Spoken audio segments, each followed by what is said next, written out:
Y bienvenidas al acto de presentación de las candidaturas al Congreso y al Senado del Partido Comunista de los Pueblos de España, Partido Comunista del Pueblo Canario. Esta vez el partido ha tenido que recorrer un largo periplo hasta encontrarnos hoy aquí, porque como saben, como hemos ido denunciando en todos los actos que hemos hecho hasta este momento, el proceso electoral ha sido bastante agitado en estos últimos tiempos. Reunidos los partidos al servicio de la oligarquía española, entre ellos los partidos de la izquierda reformista, decidieron imponer un nuevo requisito para exigir a aquellos partidos que no tuviéramos representación parlamentaria un aval del 1% del censo para poder presentarnos, con el único fin de dejarnos fuera de esta partida. Y a partir de ahí empiezan los despropósitos que comienzan con el impreso, donde teníamos que recoger estos avales, un impreso que sacaron un modelo oficial que luego no servía, y el 27 de septiembre sacan el modelo supuestamente oficial con un plazo de recogida de firmas que es prácticamente igual que el anterior, cambiando simplemente el título. Por si esto no bastara, una vez presentados estos avales, nos dicen aquí, por ejemplo, en la Junta Provincial, que tenemos que presentar los avales por duplicado para el Congreso y para el Senado, cosa que por supuesto no hicimos. Seguimos adelante y al finalmente fueron aceptadas las candidaturas. Después de que nuestra militancia también hiciera ese esfuerzo, y todos aquellos compañeros y compañeras simpatizantes de este partido que estuvieron con nosotros en esta recogida de firmas, llevará a cabo esta tarea en todos los territorios, también se saca un nuevo requisito, que es que la Junta Electoral Central decide el 20 de octubre que no era posible aportar nuevos avales para subsanar aquellos errores que hubiera en la firma. Y esto demostró que la única voluntad que tenía era la de impedir que los partidos comunistas como el nuestro, que están enfrentados al capitalismo, pudieran presentarse, pudieran participar en estas elecciones burguesas. Por ello, por esto que se sacan de la manga, vemos peligrar nuestras candidaturas en Girona, Barcelona, A Coruña, Zaragoza, Madrid y Ciudad Real, teniendo que presentar recursos en todas ellas, lo que ha supuesto la dedicación de unos recursos humanos, económicos y materiales que colocan al partido en clara desventaja en situación con respecto a otros partidos, ya que hemos tenido que encargarnos de este tema y no hemos podido estar en la campaña electoral, centrados en la campaña. Entonces, lo que hemos tenido que hacer es una batalla política presentando todos estos recursos, y hasta hoy se han aceptado todas las candidaturas, con excepción de Barcelona, en la que se presentó hoy el recurso, y estamos a la espera de que esto se resuelva, creemos que el lunes. Y esto ha servido, toda esta batalla ha servido para demostrarles al sistema que el partido no se va a amedrentar ni se va a parar ante ningún obstáculo que nos ponga. Ahora voy a pasar, después de contarles cómo ha sido este año la presentación de candidaturas, a presentarles a nuestros candidatos y candidatas, tanto al Congreso como al Senado de la provincia de Las Palmas. Y empiezo por Carmelo Suárez, que está aquí presente en la mesa. Como saben, es un militante histórico, qué decir de Carmelo. Ha estado en todas las luchas obreras y vecinales de esta isla, de nuestra tierra. También está Agustín Millares, que no siendo militante del partido ha aceptado nuestra propuesta, porque siempre le ha caracterizado su voluntad y compromiso de lucha por el socialismo. Creo que cada uno de nuestros candidatos se merece que sea un pequeño aplauso, y creo que Agustín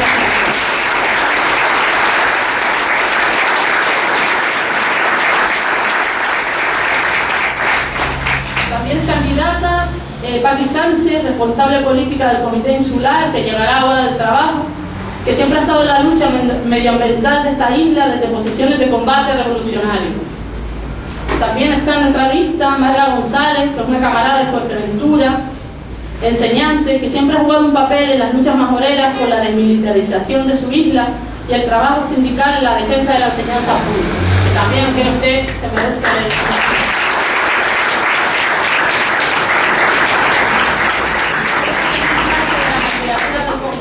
Isabel Mújica, continuadora de una tradición familiar revolucionaria que es referente en el barrio de La Isleta y en toda Canarias, y una hija de Isabelita Sánchez.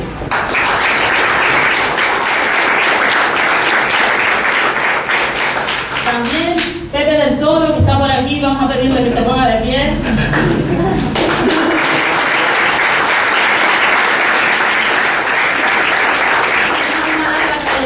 Como sindicalista en comisiones obreras, en muchas luchas obreras como la de sanidad, y es uno de los de Sardina del Norte. También formo parte yo como responsable de organización del comité insular, y por último Juan Samper, que lo tenemos también por aquí. Juan.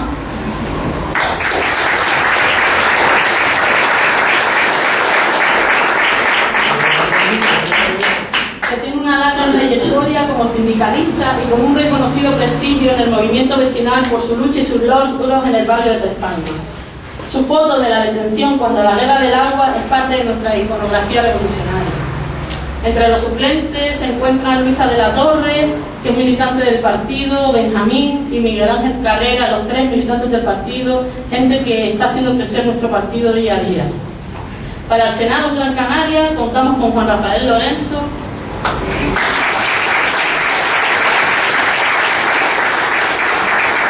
responsable político del Comité Nacional, director de Propuesta Comunista, miembro del Comité Central y constante impulsor de las luchas del movimiento de solidaridad, entre otras muchas numerosas actividades a las que se dedica Juan.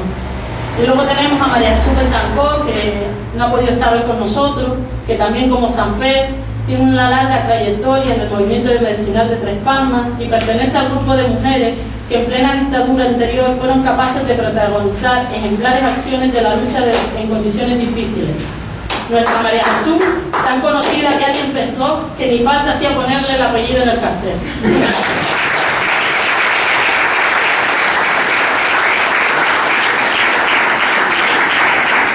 Los suplentes al Senado son también camaradas de la nueva jornada, como Maribel, Domingo, Armiche y Menchi. Y luego por último al Senado, el candidato es el camarada Coracho, un hombre que siempre ha estado en la lucha en esta isla majorera y se ha mantenido como un garante de la presencia del partido allí, junto con Marga y otros compañeros. Ahora le voy a dar la palabra por este orden a Juan Rafael, seguido Agustín y por último Carmen.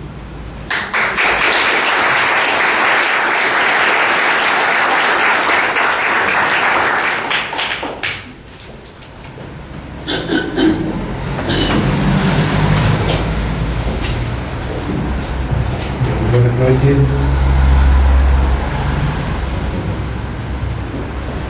Nosotros somos el Partido Comunista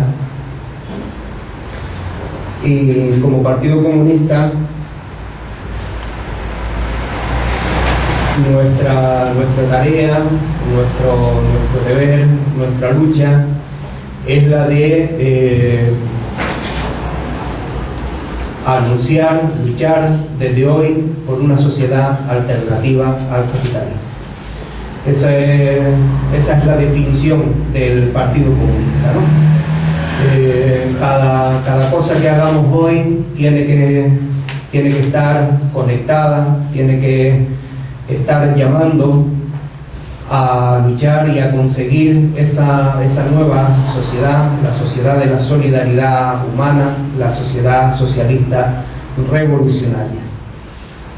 Digo esto en primer lugar porque podríamos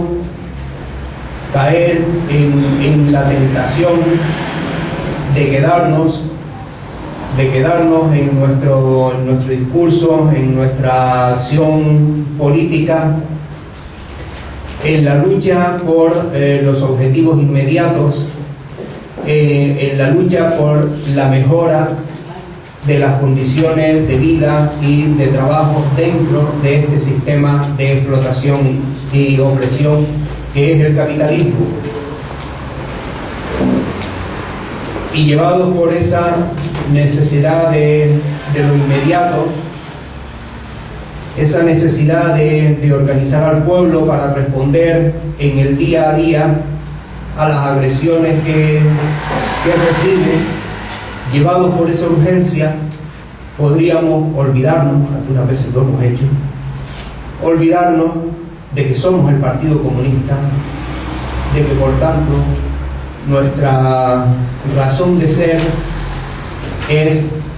organizar las fuerzas, expandir las ideas para conseguir esa sociedad socialista revolucionaria que acabe con el Estado capitalista, que acabe con el capitalismo e inicie la transición hacia la sociedad comunista. Cualquier partido de lo que llamamos del sistema, lógicamente se ocupan de ver, unos con mejor intención, otros con aviesas intenciones, de captar los apoyos populares en función de mañana, si estamos en el gobierno, hacemos esto, hacemos lo otro y hacemos lo demás allá. Y lógicamente no tienen la necesidad de anunciar ninguna sociedad nueva, porque realmente ellos todos defienden esta sociedad, defienden el capitalismo, defienden una sociedad basada en la propiedad privada, en los grandes medios de producción, de distribución, y quien tiene la propiedad tiene el mando y pone las decisiones. En estos días hemos visto y oído a los portavoces de la gran patronal de la COE dictándole el programa a quien quiera que vaya a gobernar tras el 20 de noviembre, diciéndole hay que hacer una nueva reforma laboral a fondo para crear empleo. Lógicamente siempre hay que hablar de que se va a crear empleo, aunque el paro siga subiendo por miles mensualmente. Ellos siempre hablan de que cualquier cosa que hagan es para crear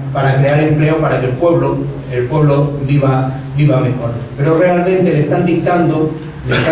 un programa quienes tienen la propiedad, ¿sí? Esos directivos de la COE, los directivos de los grandes bancos, cada vez que hablan le están dictando el programa a quien vaya a gobernar a quien gobierna hoy y a quien vaya a gobernar después del día 20, de lo que tiene que hacer para beneficiarlo a ellos. Nosotros, por eso, como Partido Comunista, decimos que hay que acabar con la propiedad privada, que hay que expropiar a los expropiadores, hay que convertir en propiedad colectiva, en propiedad del pueblo, todos los grandes medios de producción, todos los medios de cambio y distribución, porque esa es la base de una nueva sociedad. Es imposible crear una sociedad de la solidaridad humana, una sociedad en la que el interés de la grandes mayoría esté en el centro de todas las decisiones, si la propiedad está en manos de los vampiros que hoy la tienen y que de lo que único se preocupan y no pueden preocuparse de otra cosa es de conseguir cada día más ganancia a costa del sufrimiento, de la explotación, de la opresión, incluso de la marginación y de la muerte de miles y millones de trabajadores y de trabajadoras, de miembros de la clase obrera y de las clases populares. Ese es el objetivo de todos los días de la lucha del Partido Comunista: crear conciencia de que es necesario acabar con la propiedad privada y conquistar por la vía revolucionaria, porque no se conoce en la historia otra para hacerlo, conquistar una sociedad en la que la propiedad sea colectiva y que por tanto esté al servicio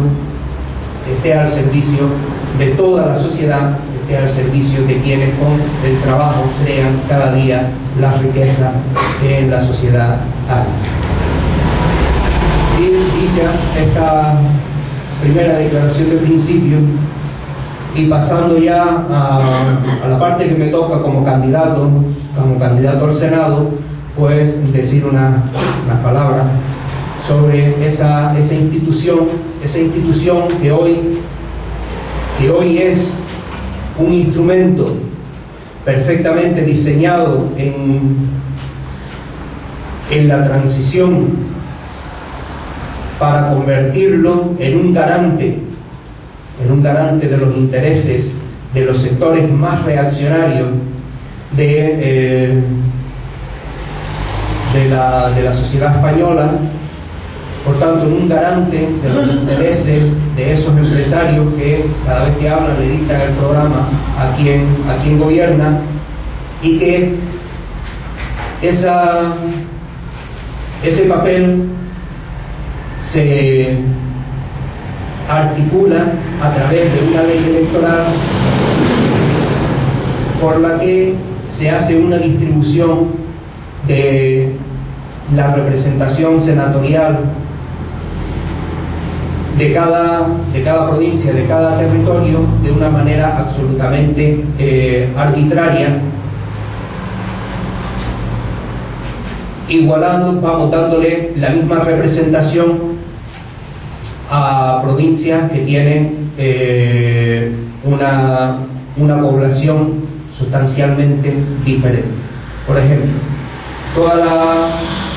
la Castilla,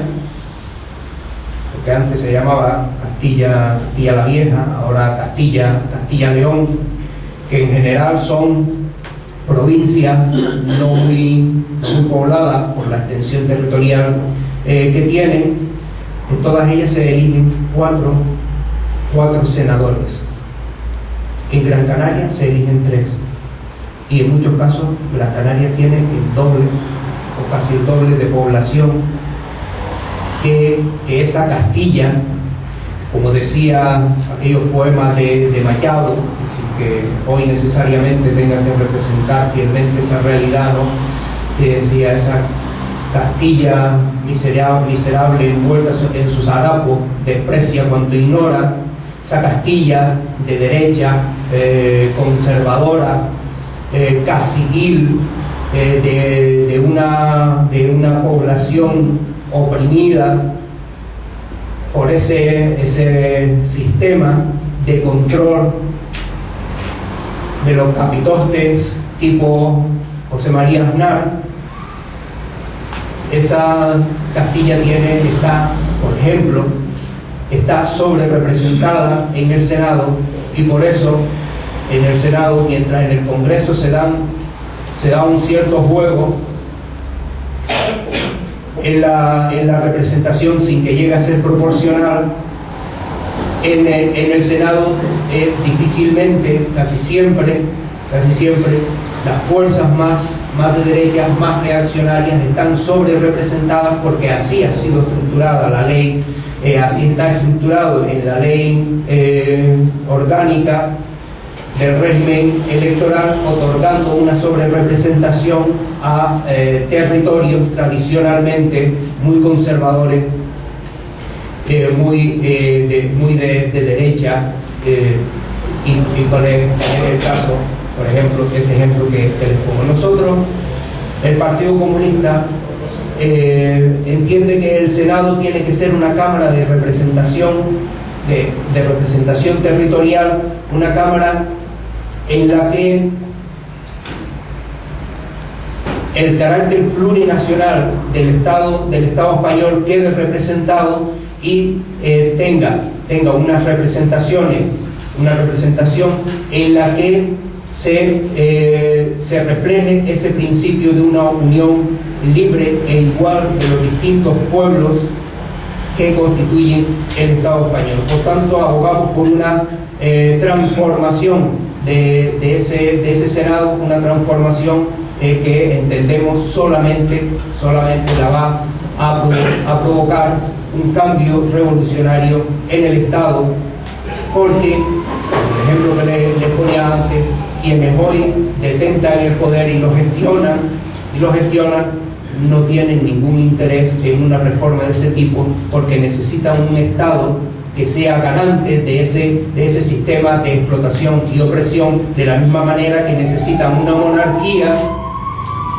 con una jefatura del Estado que no es de elección popular, para que sea un baluarte ideológico y también de poder fáctico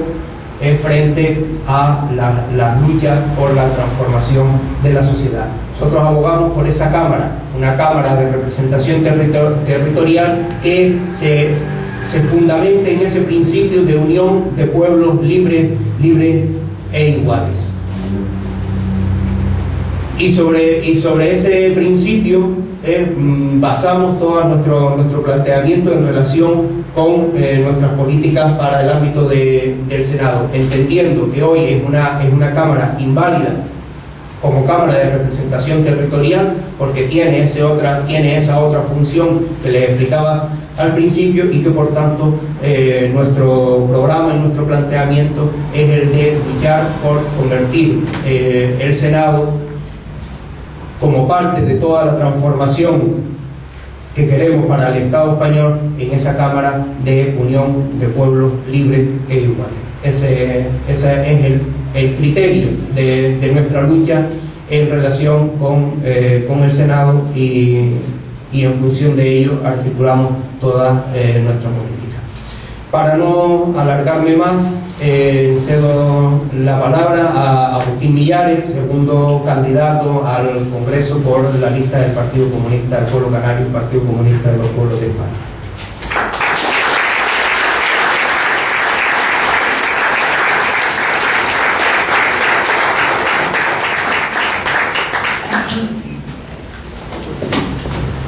Camaradas, los intelectuales orgánicos del imperialismo decretaron, una vez que se produjo la llamada caída del muro de Berlín, el final de la historia. Con antelación habían decretado el fin de las ideologías, y mucho más atrás se habían planteado que eso del marxismo era algo periclitado, que concernía al siglo XIX, que no tenía nada que ver con el mundo contemporáneo, con la sociedad en la que vivíamos a finales del siglo XX, a principios del siglo XXI. La realidad nos está demostrando la vigencia de los planteamientos marxistas, la vigencia que hoy tiene el Manifiesto Comunista de Marx y Engels de 1848. Porque era verdaderamente chocante que aquellos autores que plantearan que el marxismo era algo ya decimonónico recurrieran, sin embargo, a autores de mucho más atrás, porque los neoliberales bebían en la fuente de John Locke, que publica sus 2 tratados sobre el gobierno civil, o los escribe en 1681-82, o que los neoconservadores recurrieran al irlandés Edmund Burke, que publica sus reflexiones sobre la Revolución Francesa en 1791. Ya solamente por eso, por beber en esas fuentes, el liberalismo, el conservadurismo, daban actualidad al planteamiento marxista, porque por lo menos se refería al siglo XIX y no al siglo XVII o al siglo XVIII. Pero es que evidentemente la actualidad del Manifiesto Comunista nos la da justamente no las predicciones o los diagnósticos, además no se dedicaba a ser de agorero ni de brujo, evidentemente, los análisis marxistas sobre el desarrollo del capitalismo. Esa actualidad del Manifiesto Comunista de 1848 nos la plantea la polarización que se está dando en la sociedad en la actualidad. Una polarización que ya no implica la proletarización, sino la marginación, la pauperización de amplias capas de la sociedad y a nivel planetario. Ahora, muchos jóvenes están descubriendo que la lectura de Marx les ilumina sobre el mundo que les ha tocado vivir. He leído artículos en Alemania, justamente el descubrimiento de la juventud alemana, otra vez el redescubrimiento de Marx, la vigencia de Marx y la actualidad que tienen muchos fragmentos del libro primero del Capital. Estamos hablando de una obra publicada en 1867, si no me falla la memoria. Pero evidentemente ese marxismo, esa actualidad, esa vigencia del marxismo nos remite de forma absolutamente necesaria a la Revolución de Octubre. Dentro de unos días vamos a celebrar el 94 aniversario de esa Revolución de Octubre. Evidentemente, este tema de la Revolución de Octubre nos conecta justamente con todo el proyecto del socialismo y del fracaso del mismo, una parte del mismo fundamental a lo largo del siglo XX. Pero ese fracaso, evidentemente, no significa en absoluto que las ideas de la Revolución de Octubre no sigan en pie y no tengamos que rescatarlas y depurarlas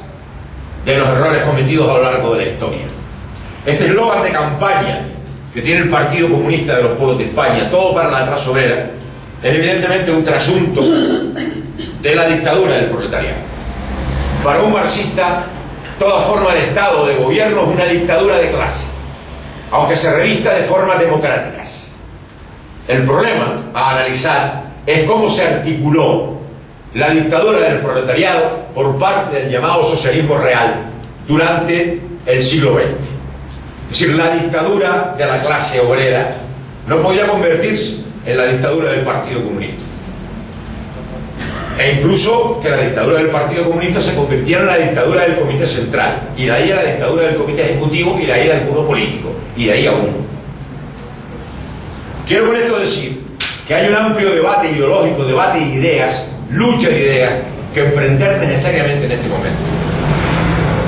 para justamente rescatar críticamente lo de positivo que hubo en la experiencia socialista y depurar aquellos errores que se cometieron y ofrecer verdaderamente a la clase obrera y a las capas trabajadoras un proyecto de democracia obrera, como se lee también en los carteles de este país. Pero esa democracia obrera tiene que someter a crítica lo que se hizo en nombre de la democracia obrera a lo largo del siglo XX. Evidentemente hubo luces y sombras en el movimiento comunista. Evidentemente ahora la línea es, por supuesto, ver nada más que los aspectos negativos, lo negro de esa historia. Pero sin ese movimiento comunista internacional no se hubiera derrotado al nazifascismo. Sin este movimiento comunista internacional no se hubiera desarrollado movimientos de liberación nacional que implicaron amplias transformaciones en el planeta. Y ahora estamos asistiendo, por parte de aquellos que habían decretado la obsolescencia del marxismo, que era algo periclitado, o los que habían decretado el fin de las ideologías y después el fin de la historia. Estamos asistiendo a una vuelta atrás en el túnel del tiempo. Nos están imponiendo otra vez un tipo de capitalismo que nos remite a principios del siglo XIX, a los primeros tiempos de la Revolución Industrial, con liquidación de derechos sociales y laborales conquistados en amplísimas y dolorosísimas e intensísimas luchas, donde los comunistas jugaron, por supuesto, un papel sumamente relevante, un papel de vanguardia.